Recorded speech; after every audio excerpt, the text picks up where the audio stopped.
এদিকে আয়। স্যার এখানে দাঁড়া। কি বলছিস? কি বলছিস? বলছি কি বলছিস? বলছি স্যার বুঝলেন না না আমি যখন স্কুলে আসি হ্যাঁ। তখন দেখি এক বেটি দৌড় পাইতেছে হ্যাঁ বেটি তো ধরে যেতেছে মানে দৌড় পাইতেছে ওই বাচ্চাটি কি হইতেছে মানে বুঝতে পেরেছি বুঝতে পেরেছি এই করে দেখে চলে আসো বসো সবাই বসো তোমরা কেমন আছো? ভালো আলহামদুলিল্লাহ ভালো আছি। ভালো আছো? সুন্দর যাক ভালোভাবে বসো।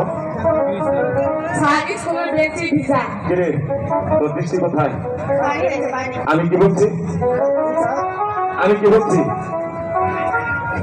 আমার না স্যার এই ছেলে আমার চোখে এই ছেলে তো কি এদিকে আয়, এদিকে আয়, সুন্দর কথা ওই বিশাল তারা এদিকে আয়। এখানে তারা ওই ছেলে কি করছে? আমার চোখে টিভি মারছে চোখকে টিভি মারছে তুই কি করে দেখলি? আমি একটু দেখি নাই মানে ওইদিকে চাইছিলি? না চাই না এই তার সাইকেল দেখি কি কথা? হ্যাঁ দেখো এখানে বস বস এখানে। আচ্ছা থাক তোমাদেরকে গতকালকে যে পড়া আমি দিয়েছিলাম তোমরা কি শিখে এসেছ? জি স্যার আচ্ছা তুমি এসো বলো তো দেখি।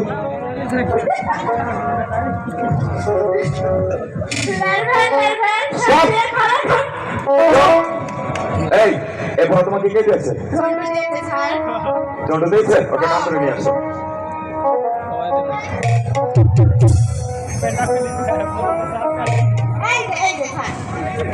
স্যার হ্যাঁ আমি এই ছেলেটা দৌড় স্কুলে ভাড়া বলছি আমি দৌড় করে আছি কি করবেন স্যার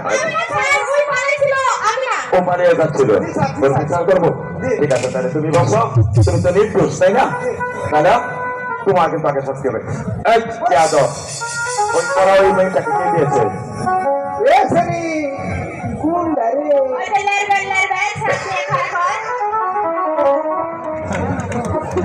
এই এটা তো স্যার একদম সহজ সহজ আমি বুঝি না এটার অর্থ কি আমাকে বুঝিয়ে বলো। বুঝলেন না স্যার না আমি বুঝি না। আমি বুঝাই দিতেছি গ্রামে খেতা ছিল দেখুন খেতা ছিলেন খেতা খেতা খেতা ছিলেন হ্যাঁ এটার একটা সুতা আছে না হ্যাঁ লেরবের হ্যাঁ আগার মধ্যে একটা সুই আছে হ্যাঁ মাথার মধ্যে তেল দিয়ে হাইরা হাত দিয়ে তেল দিয়ে হাইরা শুকায় দেখা সুন্দর করে এই এদিকে আয়, এদিকে আয়। তোর মাথার প্রতি অনেক ভালো। স্যার আগের সপ্তাহে 3 দিন মুক্তাম এখানে বস শুন আমার জরুরি একটা মিটিং আছে ঠিক আছে আমি মিটিং এ চলে যাবো সেই জন্য হয়তো আমি বেশি সময় ক্লাস নেব না তবে তার আগে আমি তোমাদেরকে একটা প্রশ্ন করবো। তোমরা লেখাপড়া করতে এসেছো আমি দেখবো আমার এই স্কুলের সবচেয়ে বুদ্ধিমান এবং সবচেয়ে বুদ্ধিমতী কে।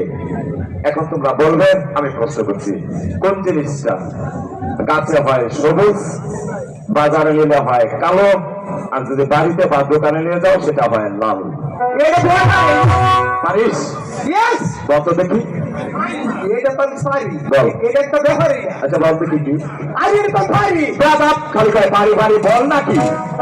আমি পারি আমার বইটা কি এটা পারি বুঝতে পেরেছি বস ঠিক আছে তুই পারিস তোরা বলতে হবে না এই তো ঠিক আছে যাক শোনো তোমরা চেষ্টা করে দেখেছো চেষ্টা করে দেখেছো তো তোমরা চেষ্টা করবি যাও আরেকটা বলি বলো তো দেখি সবচেয়ে বড় কে?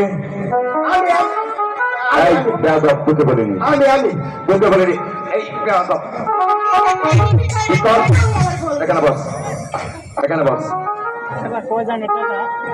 কাছেন তুমি বলো তো দেখি যিনি আপনি আমাকে সৃষ্টি করেছেন সে একমাত্র বলুন গুড ভেরি গুড আমি তোমার কথা শুনে খুব খুশি হয়েছি।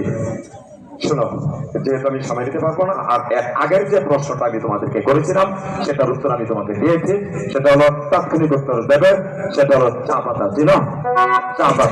চা পাতা গাছে থাকে সবুজ যখন এটাকে মেরামত করা হয় খাবারের জন্য তৈরি করা হয় তখন তার রংটা হয়ে যায় কালো আর এটা যখন তোমার পানির মধ্যে দিয়ে আগুন দিয়ে জাল দেয় না তখন তোমার তার রংটা হয়ে গেছে লাল।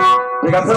যাক, তোমরা আগামীকাল স্কুলে পড়ে একটা কবিতা শিখে আসবে। সেই কবিতাটা আমার সঙ্গে তোমরা বলো। চেতন দিবসে চেতনা দিবসে মনের হরসে মনের ভরসে জ্বালায় মোমের বাতি, জ্বালায় মোমের বাতি, আসুক গৃহে তার, আসুক গৃহে তার, দেখিবে না আর দেখিবে না আর নিশীথে প্রদীপ বাতি। নিশীথে প্রদীপ বাতি। হ্যাঁ, এই কবিতার এই 4 লাইন স্কুলে আসবে। আর সেই সঙ্গে তোমাদের জন্য অর্থাৎ মালা আর কাসেম শুধু তোমাদের জন্য থাকবে। তোমরা 10-এর নামতা খাতায় লিখে সুস্পষ্টভাবে আমাকে দেখাবে। আর তোমাদের জন্য রইল শুধুমাত্র 5-এর নামতা। ঠিক আছে? আজ আমি স্মরণ নিতে পারবো না, জরুরি মিটিং আছে। আজ এখানে ছুটি ঘোষণা করলাম। তোমরা সবাই ভালো থেকো।